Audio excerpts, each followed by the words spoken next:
Okay. Hello, everyone, and thank you for joining us on this exciting webinar on how to invest more tax efficiently. Our goal is to help you keep more of your investment earnings and grow your wealth exponentially. Just a little bit of housekeeping here. Before we begin, can somebody please type in the chat box whether you can hear me and see our screen share? I have an example on the screen share that shows how you can get to the chat function. Perfect, thank you. This webinar is being recorded and we will make sure that you also get a recording of it afterwards. I just wanted to let you know, coming up in 2020, Upside Avenue is excited to announce its educational webinar series. We've surveyed our investors and followers to find out what financial and investment topics everyone is interested in. And then we look for subject matter experts all over the country who can speak on these topics and have developed this educational series that will hopefully help you manage your finances and make better informed investment decisions. We want to make sure that you're living your upside. So look out for the registration information for January's webinar in your email, and we'll also share it on our Facebook, Twitter, and LinkedIn. So today's exclusive webinar is about how to invest more tax efficiently. We have an absolutely fantastic guest speaker who is no stranger to sharing his knowledge in the finance and investment industry.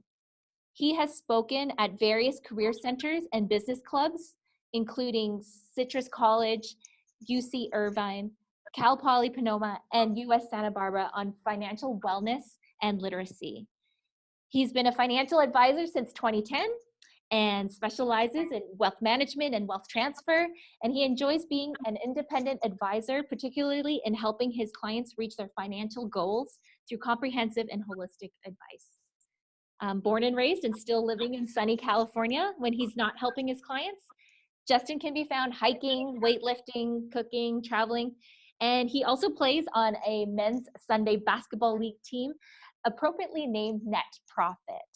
So please give a warm welcome from NWF Advisory Group, our guest speaker and friend, Justin Arce. Justin, I'll turn over hosting over to you now. All right. Thank you for that kind and warm introduction, Jessica. I really appreciate it. Thank you to Upside Avenue for having me today. And good morning, good afternoon, and I guess good evening to those who will be listening to the recording. Thank you everyone for joining us today. Got a lot of good information to go through with you guys in terms of how to invest more tax efficiently. I hope that all of you are comfortable because for the next 3 hours, we will be reading through the IRS Tax Code Handbook. No, I'm kidding. We're going to be packing in about 20 minutes worth of information and opening it up to Q&A at the end. I just have a little bit of housekeeping on my end to run through really quickly. It's a disclosure that I have to read, and that is I offer securities and insurance through Royal Alliance Associates. Investment advisory services are offered through NWF Advisory Services, which is not affiliated with Royal Alliance. Investing involves risk, including the potential of loss of principal. No investment strategy can be guaranteed a profit or protect against loss. Past performance is no guarantee of future results. The material being presented is for informational purposes only. Although many of the topics presented may involve tax, legal, accounting, or other issues, neither Royal Alliance nor any of its agents, employees, or registered representatives are in the business of offering such advice. Individuals interested in these topics should consult with their own professional advisors to examine tax, legal, accounting, or financial planning aspects of these topics and how it applies to their specific circumstances. So now that we got that out of the way, just want to make it clear today that I'm not making any recommendations. This is geared to be big picture and to be educational. We're going to try and stray away from talking about individual products, anything like that. And there's 3 main things that I essentially want to accomplish. I want to identify what are the tax buckets that investments can fall in. I want to explain the types of taxes that someone might pay. And then I want to go through the tips and tricks on how to invest more tax efficiently. So let's jump into a brief summary as to the 3 different tax buckets. We've got the taxable bucket, we've got the tax deferred bucket, and we've got the tax advantage bucket. So taxable bucket, how this bucket works, the most common vehicles that go here would be like your banking accounts. This is going to be your savings, your CDs, your money markets. This would be like your brokerage accounts, which can house stocks, bonds, mutual funds, ETFs, and REITs. And the appropriation of taxes, when the money goes in, you've gotten your paycheck, you've made your tax payments, federal, state income taxes. You then put it into this taxable bucket.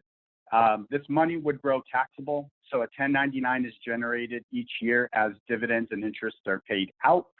And then once you take money out of this bucket, taxes would be owed through the form of what's called a capital gain or capital loss if there's been a loss in this bucket. Jumping to tax deferred, which is the most common bucket that is out there. This is going to be like your 401k, 403b if you work in the nonprofit sector, deferred comp, and annuities are the most common types of investments that go in this bucket. They provide tax benefits to individuals today because when your money goes into this bucket, it goes in pre-tax. So it provides someone an instant tax deduction. For example, let's take an individual who's making $50,000 a year. Let's say they contribute $10,000 a year to their 401k. They're able to tax deduct that $10,000 of contributions. They lower their taxable income from $50,000 down to $40,000. So that's what they show to Uncle Sam each year and how much they're going to pay taxes on. Now, once that money is in that bucket, it's going to grow tax deferred, which means we're not going to get a 1099 each year to pay taxes on the interest that's being earned within the account. Taxes will then be owed once money is taken out of the bucket. So when someone gets to retirement, because the majority of the investment vehicles in this bucket are retirement-driven accounts. Now, keep in mind that there are certain restrictions with accessing money that are in these buckets. For instance, these buckets are accessible without penalties after age 59 and a half.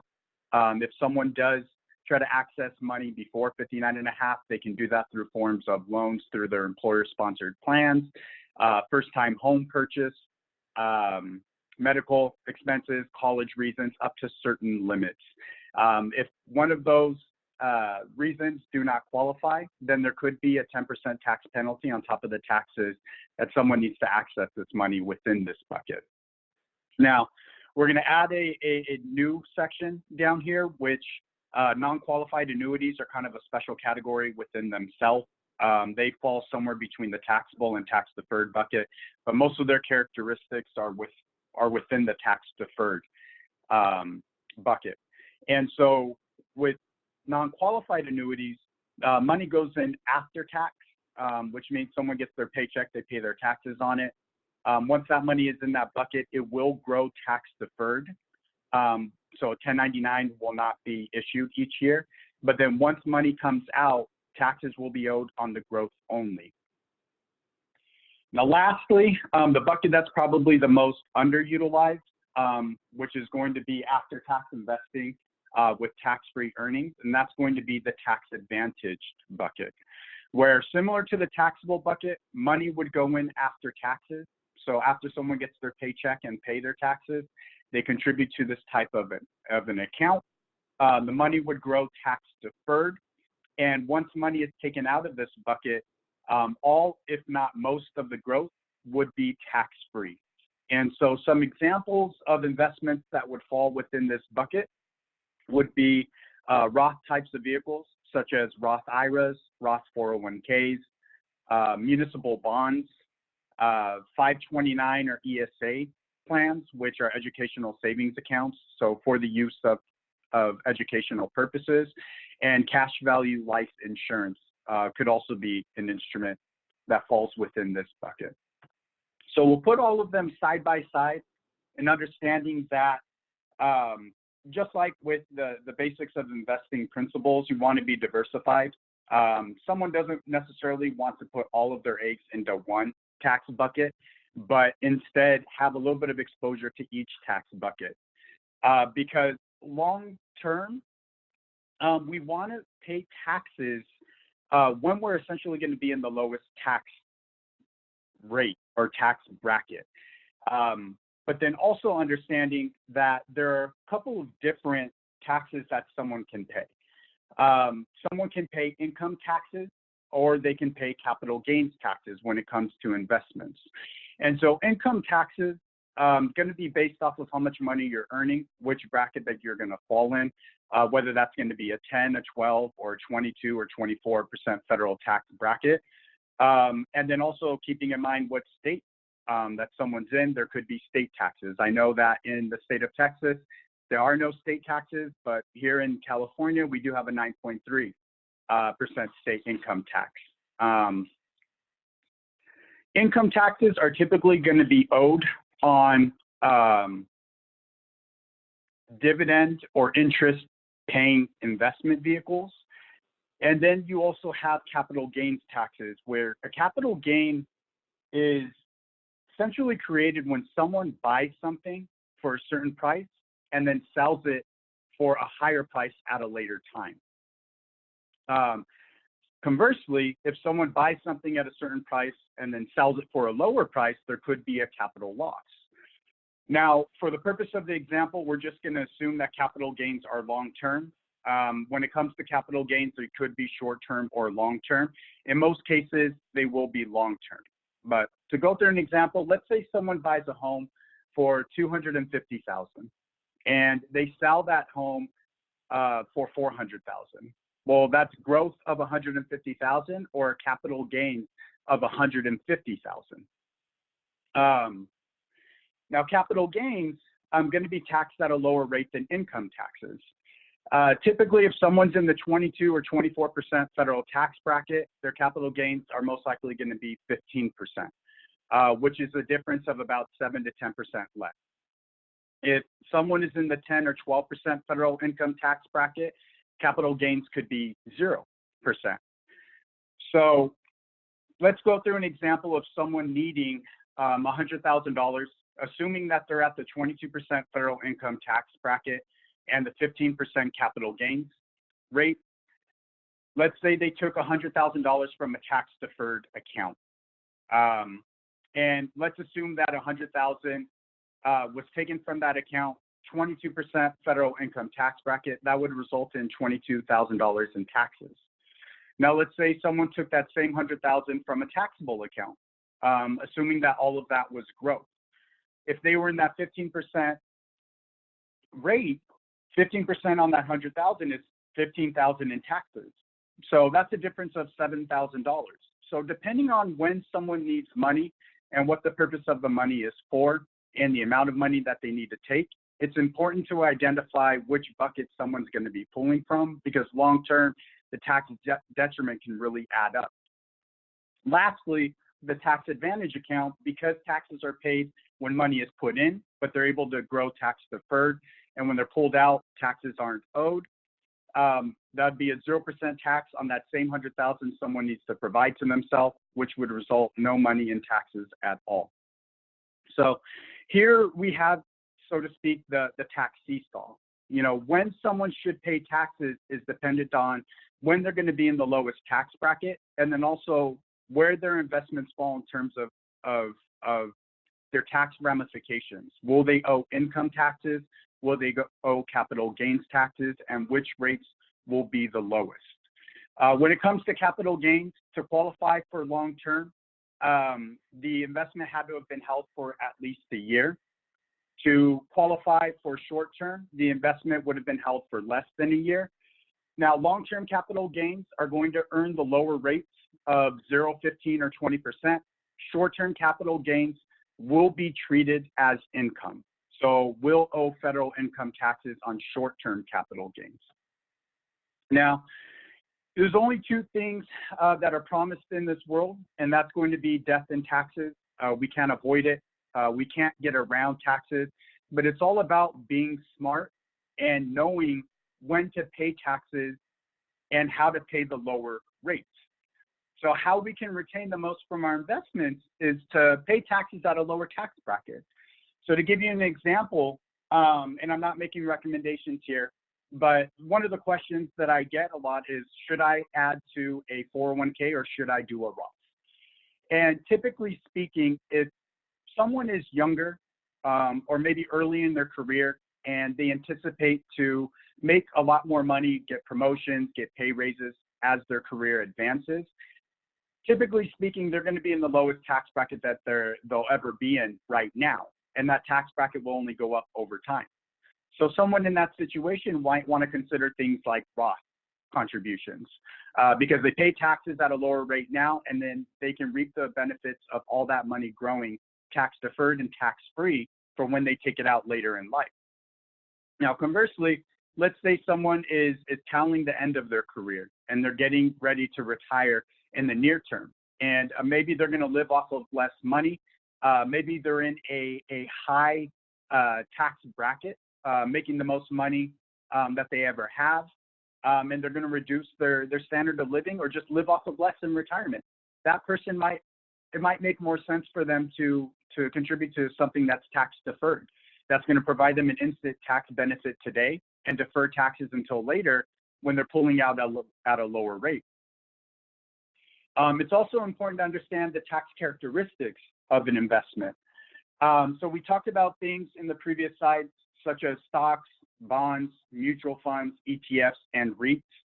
I think that there's two main things to take into consideration here.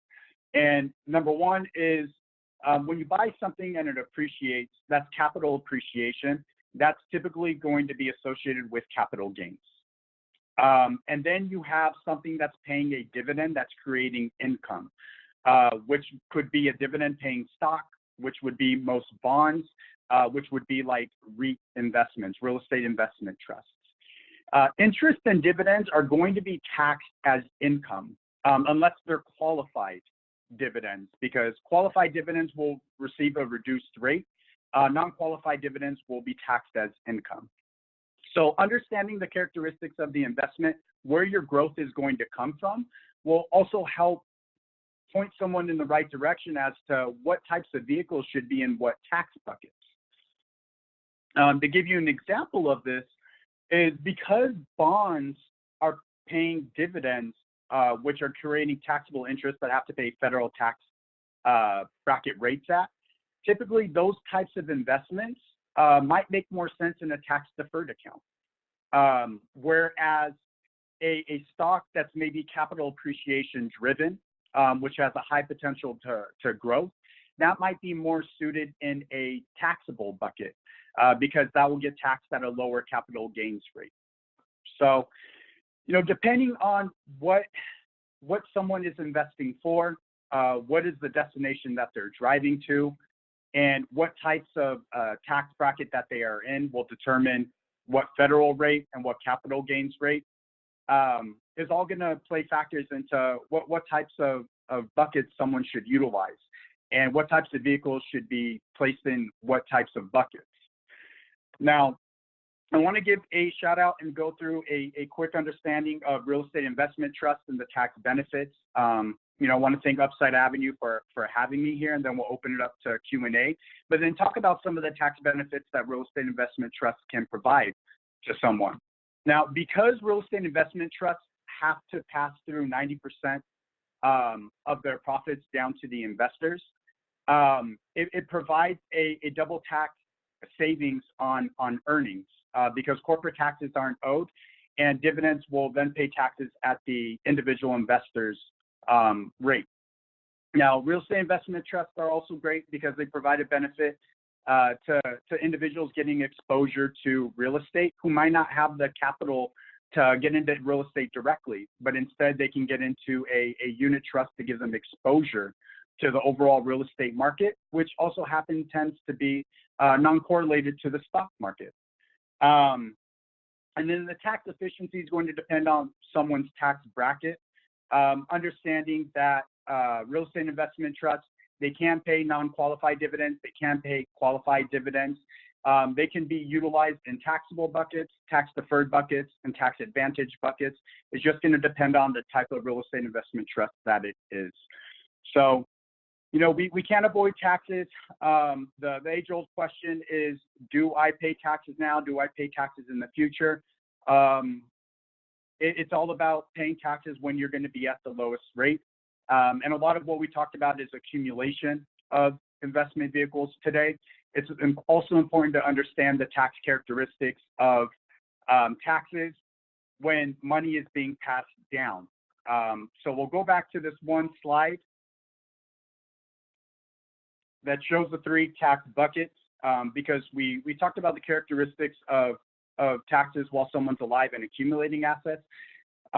Something else to be taken into consideration is if money is left over and not going to be used and passed down to the next generation, the taxable bucket can receive stepped up cost basis, which is a tax advantage to beneficiaries. Tax deferred buckets, when they pass down, taxes will be owed in the year that money is received or over a 5-year period, or can be stretched out over life.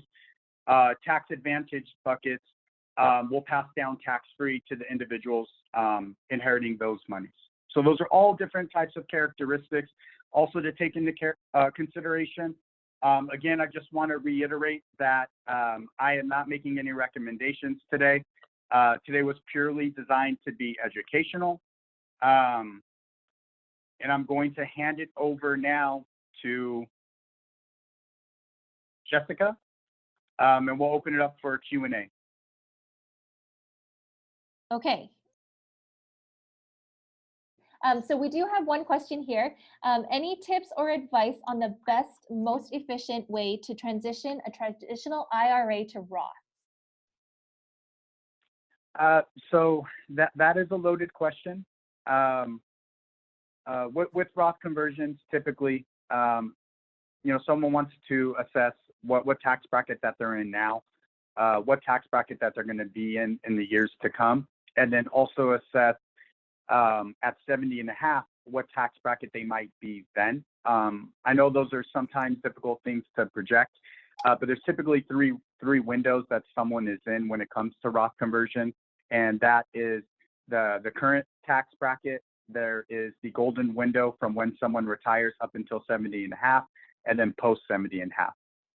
So it's important to see within those 3 timeframes, when will I be in the lowest, and what's not going to bump me up to the next tax bracket, or assess how much tax deferred accounts are going to grow and what my RMD is going to be at that time.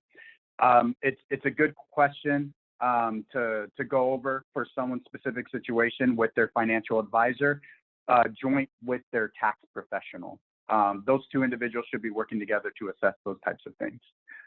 But hopefully that gives a general sense. Okay, great question. Any other questions? Okay, well, thank you for that excellent presentation, Justin. The information you've provided is invaluable, and I'm definitely going to review what I've invested to make sure I'm making everything as tax efficient as possible. Justin will actually be speaking again as part of our Upside Avenue educational webinar series. We surveyed our investors and followers to find out what financial and investment topics everyone is most interested in learning about. And then we looked for subject matter experts like Justin who can speak on these topics. So look out for the registration information for January's webinar in your email, and we'll also share it on Facebook, Twitter, and LinkedIn. In the meantime, if you'd like to contact Justin, here's his contact information. And we ask you to start living your upside with Upside Avenue. We provide access to a professionally managed, diversified portfolio of income-producing multifamily real estate for as little as $2,000. You can visit our website, upsideavenue.com, or send us an email or call us with any questions. Thank you, everyone, again for joining us, and we look forward to hosting you again on our Upside Avenue webinar series.